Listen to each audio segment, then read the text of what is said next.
किसी से सुख लेने की भावना मत रखो। हम जहां फंसे हैं सुख लेने में फंसे हैं। हमसे जब गलती हुई तो सुख लेने में गलती हुई है। हमारी जब दुर्गति का कारण बना है तो सुख लेने का हुआ है। जहां बंधन हुआ है सुख लेने से हुआ है।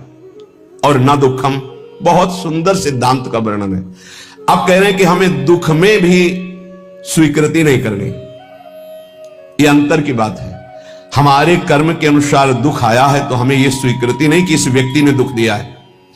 अगर यह व्यक्ति ना हो तो मैं कभी दुखी हूं ना, ऐसी भावना कभी मत बनाना कि अगर सामने कमरे वाला हट जाए ना तो मैं बड़ा सुखी हो जाऊं, वो अमक नष्ट हो जाए ना तो मैं सुखी हो जाऊं। कभी नहीं। तुम्हें कोई दुख नहीं दे रहा, पक्का समझ लीजिए। तुमने जो बीज बोया है कर्म का वो ही तुम्हें दुख दे रहा है, पक्का समझ लीजिए। यहां कोई दुख देने वाला नहीं है। ना दुखम, एक तो ये। दूसरा, हमारे कर्म के कई रूप होते हैं। एक होता है व्यक्ति के ऊपर बैठकर कर्म दंड दिलाता है, और एक होता है घटना बनता है, और एक होता है रोग बनता है। शरीर में विविध प्रकार की आदि व्याधियां, तो हमको विचलित नहीं होना है।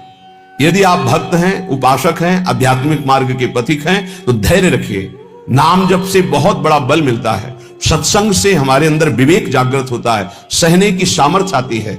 बड़े से बड़े दुख को आनंद पूर्वक उपासक सह सकता है, विषयी भोगी पुरुष नहीं, संसारिक पुरुष नहीं। इसलिए ना दुखम, कोई भी दुख आपको विचलित ना कर पावे। यह तभी हो सकता है जब आपने मृत्यु का वर्ण कर लिया है।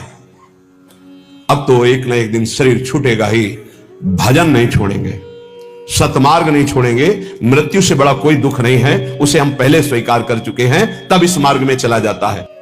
अनुकूलता होती तो बड़ी कृपा भगवान की, और जब प्रतिकूलता रंग लाती है उस समय बोलो कि बड़ी कृपा हरि की। तुम्हारा प्रियजन पधार गया और बोलो हाथ उठा के, बड़ी कृपा हरि की। तुम्हारा प्रिय शरीर असाध्य रोग से ग्रसित हो गया, बोलो अब बड़ी हरि कृपा। तुम्हारे मनोवांछित जितनी वस्तुएं सब विध्वंस हो गई, अब बोलो हाथ उठा के, बड़ी हरि की कृपा।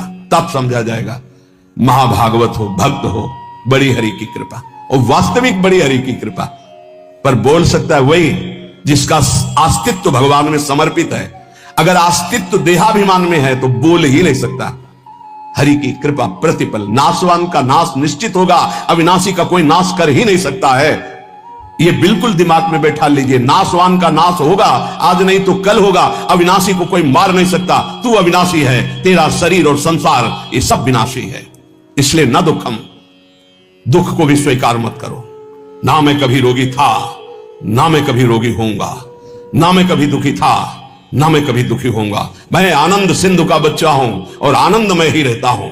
ये जो आनंद सिंधु सुख राशि प्रभु है, उन्हीं का ईश्वर अंश जीव अविनाशी चेतन अमल सहज सुख राशि। पर कई मिनट रुकते हो अपने स्वरूप में, एक सेकंड नहीं। इसी देह में रहते हो हर समय, देह भाव में। इसीलिए सुख दुख निंदा स्तुति मान अपमान इनका प्रभाव खोखला किए दे रहा है। चिंता शोक भय ये जलाए दे रहे हैं। हम ऐसे धर्म को बराबर जीवन में पालन करें जिससे परम धर्म प्रकट हो। वो धर्म किस काम का जो परम धर्म से वंचित कर दे। इसलिए पति में भगवत भावना, पत्नी में भगवत भावना, पुत्र में भगवत भावना, माता पिता में भगवत भावना, अब ये आपको भागवत धर्म में स्थित कर देगा।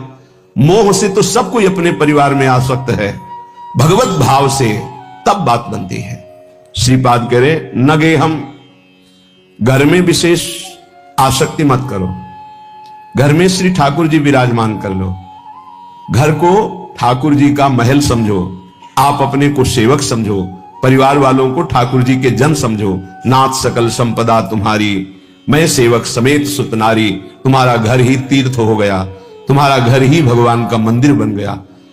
जो रसोई में बने सबसे पहले ठाकुर जी को अर्पित करो। देखो तुम्हारा जीवन कितना उन्नति में, कितना शांत, कितना सुखद जीवन हो जाएगा। पापाचरण ही अशांति दुख क्लेश देते हैं, धर्माचरण ही सुख शांति देता है।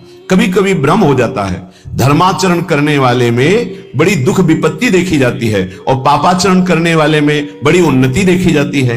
तो इसका आंतरिक रहस्य है कि अभी ये धर्माचरण कर रहा है, पीछे उसने जो पापाचरण किए हैं उनका फल लागू हो चुका है उसके ऊपर, इसलिए धर्माचरण करते हुए वो दुख भोग रहा है। और जहां दुख पापाचरण द्वारा प्रदत्त खत्म हुआ और इसके धर्म का प्रभाव आएगा, ये चमक उठेगा, इसका जीवन आनंदमय हो जाएगा। और जो पापाचरण करके उन्नति को दिखाई दे रहा है उसका पुण्य फल लागू हो चुका है। जहां पुण्य नष्ट हुआ और वर्तमान का पाप और भूत का पाप दोनों जुड़ेंगे तो ये नष्ट हो जाएगा। इस रहस्य को समझें। इसको ऐसा ना माने कि पाप आत्माजन बड़ी उन्नति को प्राप्त होते हुए पुण्य आत्माजन दुख को भोगते हैं, ऐसा सिद्धांत नहीं है। उसके रहस्य को ना जानने के कारण अज्ञानी जन ऐसा कहते हैं। श्रीपाद कह रहे गृह में भी आसक्ति मत हो। क्यों? घर में आसक्ति अगर कर लोगे, ऐसी आसक्ति सुनी जाती, अरे हमने इतनी मेहनत करके घर बनाया, अब तो एक एक दीवार की ईंट में हमारी आसक्ति है, तो छिपकली बनकर उसी में आओगे, उसी घर में रेंगोगे। अरे भाई, जब ये घर अपना नहीं है, पांच भौतिक, ये छूट जाता है, इसको आग लगा दी जाती है, तो और कौन सा घर अपने साथ चलेगा? इसलिए जैसे हम रह रहे हैं, घर ठाकुर जी का है, सेवक हैं, अपना समय व्यतीत कर रहे हैं, भगवत प्राप्ति के लिए मानव देह मिला है तो धर्म पूर्वक आचरण करते हैं, नाम जप करते हैं, धर्म पूर्वक धन कमाते हैं, परिवार रूपी भगवान की सेवा करते हैं, घर में भगवान विराजमान है, मकान भगवान का। जैसे भक्तजन अपने मकान का नाम प्रिया कुंज, श्यामा कुंज, ये प्रिया जी का कुंज है, ये श्यामा जी का है, हम तो सेवक हैं। तो घर की अहम वृत्ति, मम वृत्ति का नाश हो गया। एक एक बात को समझ जाओगे तो भगवत प्राप्ति बहुत सरल हो जाएगी। न लोकम, न धर्मम, न गेहम और न देहम। ये शरीर जिसको हम इतना प्यार करते हैं कि मैं मानते हैं, ये केवल क्लेश ही क्लेश दे रहा है। यदि भजन ना हुआ तो इसका कोई महत्व नहीं। कहां गई हमारी वो बाल्यावस्था, कहां गई हमारी यौवन अवस्था? नाना प्रकार से इसको दुलार किया, इसको प्यार किया, इसको मैं माना, और ये दुख ही दुख दे रहा है, प्रतिक्षण क्षीण हो रहा है। ये नष्ट हो जाएगा। आज दिखाई दे रहा है चलता फिरता बोलता, कल इसका अस्तित्व ही नहीं रहेगा, मिट्टी में मिल जाएगा। इसलिए इस देह का अभिमान मत करो। ये देह तुम्हारा अविनाशी नहीं है, कुछ समय का है। बहुत होश में, बहुत होश में। इससे पाप मत करो, किसी को दुख मत दो, मनमानी आचरण मत करो, शरीर पोषण के लिए अन्य जीवों की हत्या करके मांस मत खाओ, प्रमाद स्थिति पागलपन बढ़ाने के लिए शराब मत पियो। ये वो बुद्धि भ्रष्ट कर देती है जो नरक ले जाती है। पराई माता बहनों की तरफ गंदी दृष्टि, पापात्मा का भाव मत करो। ये मनुष्य देह केवल पवित्र आचरण करके, धर्माचरण करके भगवत प्राप्ति के लिए मिला है सबको। इसमें ऐसा नहीं कि अमुक प्राप्ति नहीं कर सकता, नहीं। कोई भी हो, पुरुष हो, स्त्री हो, बालक हो, बूढ़ा हो, कोई भी वर्ण का हो, कहीं का भी हो, कैसा भी हो, सबको चांस है भगवत प्राप्ति का। मानव देह मात्र को अधिकार है भगवत प्राप्ति करने का, क्योंकि अन्य योनियों में विवेक नहीं होता, इसलिए वो उपदेश धारण नहीं कर सकते, वो भजन साधन नहीं कर सकते। हाँ, भगवत कृपा से यदि संयोग बन जाए तो अन्य योनियों में भी कल्याण हो जाता है। जैसे कोई बहुत बड़े भागवत के घर का कुत्ता ही सही, वो दरवाजे पे बैठा, खूब नाम कीर्तन हो रहा है, ठाकुर जी का भोग लगा, आरती हुई, उसको भी प्रसाद मिल रहा है, वो नाम कीर्तन, उसका कल्याण हो जाएगा। भगत के घर के पशु पक्षियों का भी कल्याण हो जाता है। ऐसा कहीं बिरला ही संयोग बैठता है, नहीं तो मानव देह में ही भगवत प्राप्ति होती है। तो कह रहे ये देह भगवत प्राप्ति के लिए इसका अभिमान करके गलत आचरणों में समय बर्बाद मत करो। जब आपके अंदर करने की शक्ति तो अच्छा करो, बोलने की शक्ति तो अच्छा बोलो, देखने की शक्ति तो अच्छा देखो। बुरा क्यों करते हो? बुरा का फल बुरा ही होगा। तो मानव देह बुराई मिटाने के लिए मिली, बुराई बढ़ाने के लिए नहीं मिली। बहुत अपने लोग अपनी महिमा को नहीं समझ पा रहे हैं, दूसरों से आशीर्वाद मांगते घूमते हैं। किसी का आशीर्वाद क्या करेगा यदि हम अपने आचरणों को ना सुधारें, हम अपने को प्रभु के भजन में ना लगाएं, हम शास्त्र आज्ञा से ना चले, तो दूसरे का आशीर्वाद लागू ही नहीं होगा, लागू ही नहीं होगा। आप हमारी बात को पकड़िए। और यदि आप धर्म से चल रहे हैं, नाम जप कर रहे हैं, पवित्र जीवन है, तो किसी से आशीर्वाद मत मांगो, सबका आशीर्वाद मिल जाएगा। विश्वास कीजिए। सुर नर मुनि प्रसन्नता ऊपर, सोई विजयी विनयी गुण सागर, तास सुजस त्रैलोक उजागर। जितने सुर नर मुनि सब उस पर कृपा करेंगे जो धर्म से चलता है, जो भगवान नाम जप करता है। अगर धर्माचरण का त्याग कर दिया जाए, अपवित्र पापाचरण किया जाए, तो कोई नहीं बचा सकता। रावण ने किसकी आराधना नहीं की? विचार करके देखिए। बड़ा विद्वान था, भगवान शंकर की खूब आराधना की, बड़े उच्च कोटि की आराधना की, लेकिन आचरण सही नहीं थे। तो क्या क्या नहीं मिला उसको भगवान शंकर की कृपा से? लेकिन सर्वस्व नाश हो गया, रहा न को कुल रोव निहारा, आचरणहीन हो गया। धर्म भ्रष्ट हो गया, मनमानी आचरण। इसलिए श्रीपाद कह रहे हैं कि आप अपने शरीर का अभिमान करके आचरण भ्रष्ट मत हो जाइए, आचरणों को सुधारिए। तुम्हारा शरीर अविनाशी नहीं है, एक सीमित समय के लिए आया हुआ है, ये दिमाग में बैठा लीजिए। इसको जाना है, इसको छोड़ना है, शरीर को नष्ट होना है, आज नहीं तो कल। इसलिए ऐसे आचरण कर लो कि तुम्हारी उन्नति हो जाए, तुम दुर्गति से बच जाओ, तुम्हारा पुनः जन्म अन्य योनियों में ना होकर भगवान के धाम में दिव्य रूप से निरंतर अनंत काल तक के लिए सुख भोगो। श्रीपाद कह रहे न निंदाम, किसी की निंदा मत करो, क्योंकि दूसरे की निंदा करने से उसके पाप अपने ऊपर आ जाते हैं। क्यों बेमतलब में पाप की पोटरी बांध रहे हो? पर निंदा के किए ते आवत नहीं कछु हाथ, मूर्ख पर्वत पाप को ले चल अपने साथ। दूसरे की निंदा करने से अपने को मिलता कुछ नहीं है, उसका पाप हमारे ऊपर आ जाता है। बेमतलब पाप की पोटरी दुख का कारण आप बना रहे हैं। दूसरे की निंदा करने से आप उसको नीचा दिखा पाएंगे क्या? नहीं। अगर वो नीच है तो खुद नष्ट हो जाएगा, अपना उसका कर्म ही उसको नष्ट कर देगा। किसी को कोई नष्ट नहीं कर सकता, उसका कर्म नष्ट करता है। को ना काहू के सुख दुख कर दाता, निज कृत कर्म भोग सुनु भ्राता। हे भाई, यहां कोई किसी को सुख दुख नहीं देता, अपना कर्म ही दूसरे की खोपड़ी में बैठकर जबरदस्ती हमारा मंगल करवा देगा। हमारा कर्म, हम क्यों किसी की निंदा करके अपने पापों को बढ़ाएं? इसलिए ना निंदा, मना कर, किसी की भी निंदा मत करो। और कह रहे ना स्तुतिम, किसी की स्तुति भी मत करो, प्रशंसा। क्यों? क्योंकि किसी व्यक्ति के गुण से प्रभावित होना संसारिकता है। गुणमानी संसार, सेवकवाणी, गुणमानी संसार और सकल गुण प्रीत बिन। अगर कोई बहुत अच्छा आचरण कर रहा है, भगवान की कृपा है, उसमें भगवान की शक्ति विराजमान, हम उसको नमस्कार करते हैं, व्यक्ति को नहीं। हम व्यक्ति की प्रशंसा नहीं करते, हम प्रभु की प्रशंसा करते हैं। प्रभु ने इसे योग्य बना दिया, बस।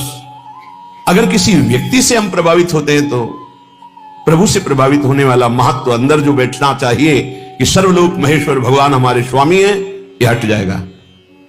हमें भगवत भाव की प्रशंसा करनी, ना कि किसी व्यक्ति के पद की, गुण की नहीं। सर्वलोक महेश्वर भगवान कृपा किए हैं, उसको ये सामर्थ्य दिए हैं, जितने अंश में सामर्थ्य दिए हैं उतना वो प्रभावशाली है। पर हम व्यक्ति की नहीं, हम भगवान की तरफ देखते हैं। भक्त का लक्षण होता है वो भगवान की तरफ देखता है, व्यक्ति की तरफ नहीं। तो हमारी कोई बहुत बड़ाई कर दे, भलाई कर दे, कोई वस्तु दे दे, कोई मनोनुकूल कार्य कर दे, तो हम श्री भगवान की तरफ देखते हैं, प्रियाजू की तरफ देखते हैं, उस व्यक्ति की तरफ नहीं देखते कि धन्यवाद आपने, ये संसारिकता है, आपने बहुत बड़ा काम कर दिया, धन्यवाद। नहीं, जय हो प्रियाजू की, इसको निमित्त बनाकर प्रियाजू ने कार्य करा। हमारी आसक्ति प्रियाजू में, किसी व्यक्ति में नहीं। जीवन में यह सिद्धांत समझ लीजिए, यदि व्यक्ति से आसक्त होंगे तो इष्ट का भरोसा छूट जाएगा। फायदा क्या हुआ?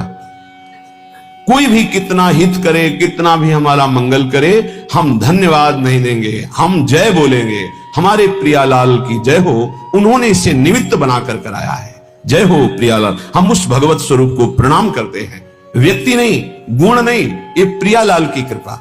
देखो गोस्वामी जी से कह रहे हैं, तात सुनहु माया कृत गुण अरु दोष अनेक, गुण या उभय न देखी, देखी सो अविवेक, गुण या उभय न देखी।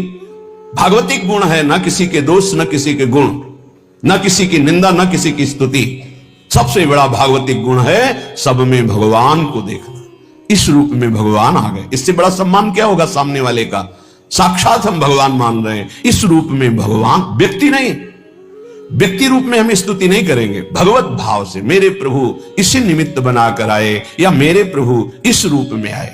श्रीपाद करें, नापि सौख्यम, हमारा किसी से किसी भी तरह का सुख लेने का भी भाव नहीं होना चाहिए। सौख्यम माने सुख होता है। ये व्यक्ति, ये पदार्थ, ये वस्तु सब प्रभु के सुख के लिए अपनी भावना, भक्त का। हम तो प्रसाद भोगता है, वस्तु का भोग नहीं करते। किसी व्यक्ति से सुख लेने की भावना रहेगी तो स्वार्थ बुद्धि रहेगी, स्वार्थ बुद्धि रहेगी तो अज्ञान रहेगा, अज्ञान रहेगा तो गलती हो ही जाएगी, पापाचरण हो ही जाएगा। जितने पाप होते हैं सुख बुद्धि लेने की भावना जिनकी जितनी बढ़ गई उनसे हो रहे हैं, हम हो या आप हो।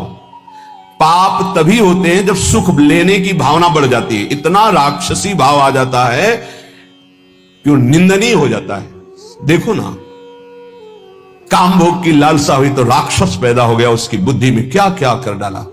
देखो ना, क्रोध भाव पैदा हो गया तो राक्षस पैदा हो गया, क्या क्या कर डाला।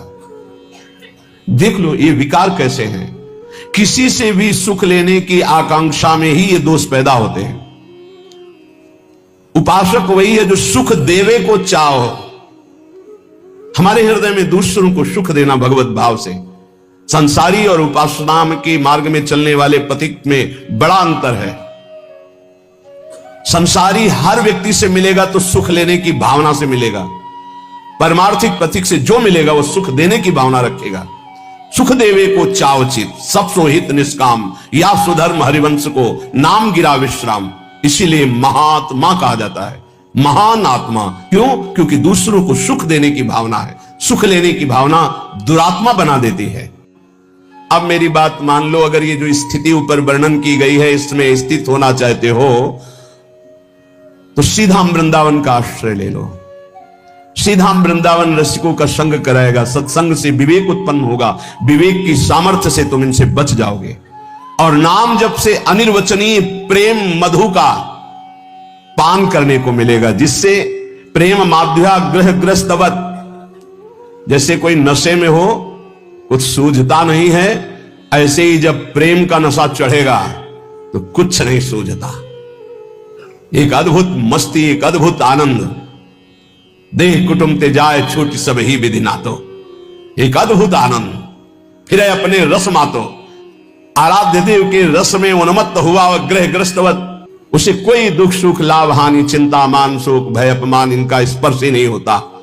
क्या करे? वृंदावन का आश्रय ले लो, रसिकों का संग करो और खूब नाम जप करो तो प्रेम मधु का जागृत होगा। और प्रेम मधु आपको मदमस्त कर देगी। देह कुटुंब ते जाए छूट सब ही विधि नातो, वो उन्मत्तवत भगवत गुणगान करता हुआ लोक बाह्य स्थिति को प्राप्त हो जाता है। जो सत्संग करता है, नाम जप करता है, उसमें ये स्थिति आ ही जाती है। क्योंकि सत्संग करने वाला सावधान हो जाता है, पापाचरण नहीं करता। नाम जप करने से प्रेम का प्रादुर्भाव होता है। सत्संग और नाम जप ये बहुत बड़ी चीज है, अगर पकड़ पाओ तो।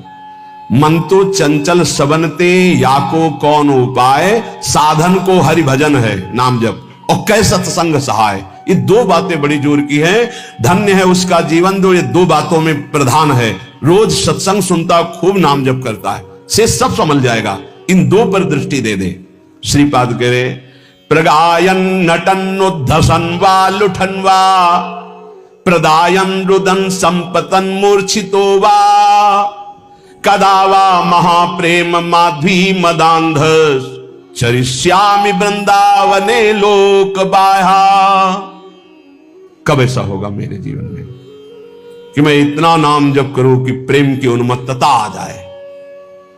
कैसी प्रगायन, लोक लज्जा छोड़कर उच्च स्वर से पुकारो राधा राधा राधा।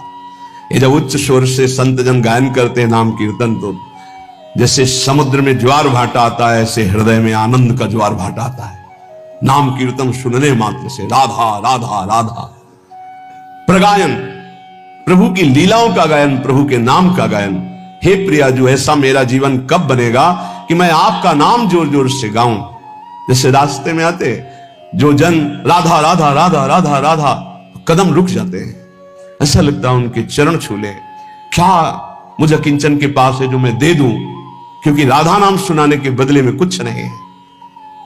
जो राधा नाम सुना रहा है उसके लिए तन, ये मन, ये प्राण क्या है? स्वामिनी के नाम में तो हरि बिक जाते हैं, ये क्या है? तो नाशवान है। प्रगायन, उच्च स्वर से नाम कीर्तन। नटन, नाम कीर्तन करते हुए नाचना। बहुत इसमें सावधानी रखनी है कि दिखावे के लिए ना करे, अंदर की जैसी भावना वैसे करे, इसमें दिखावे के लिए ना करे। कि हम प्रेम का ऐसा बाह्य प्रदर्शन कर रहे हैं, तो वो फिर ठीक